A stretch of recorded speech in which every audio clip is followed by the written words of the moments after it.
জুলাই গণঅভ্যুত্থানে ওয়াসিম আকরামের শাহাদাতের ২ বছর পূর্ণ হলো আজ।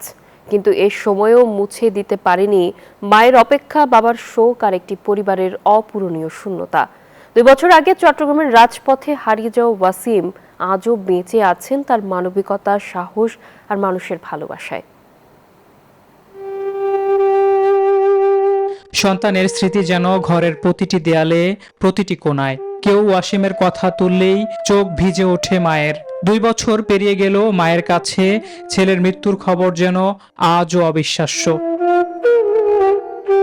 এলাকায় বন্যা হলেই চট্টগ্রাম থেকে শুকনো খাবার নিয়ে ছুটে আসতেন দুর্গত মানুষের কাছে। এবারের বন্যাতেও ছেলেকে মনে করে প্রতিদিনই দরজার সামনে দাঁড়িয়েছিলেন মা।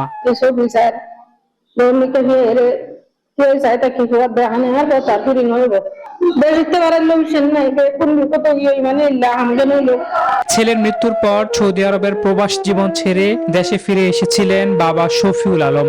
এরপর থেকে প্রতিদিনই ছেলের কবরে গিয়ে দীর্ঘ সময় নীরবে বসে থাকেন তিনি। যে হারাইছে সে বুঝবে ছেলের হারানোর কষ্টটা কি, কেন আসবে, কিভাবে আসবে, তুমি এটা জানো না। আমি ওদিকে দেখলে আমার ছেলে আসবো।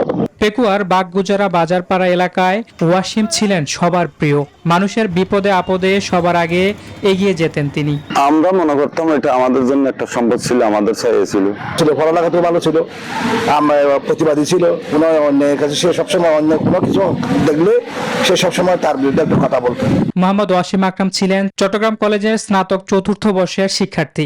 একমাত্র স্মার্ট সিটি বসুন্ধরা, আধুনিকতায় এক ধাপ এগিয়ে।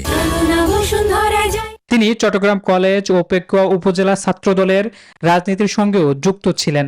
২০২৪ সালের ১৬ জুলাই চট্টগ্রামের মুরাদপুর এলাকায় বৈষম্য বিরোধী আন্দোলনে গুলিবিদ্ধ হয়ে শহীদ হন তিনি।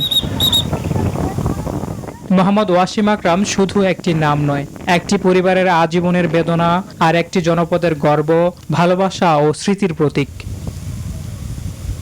Desk report, news 24।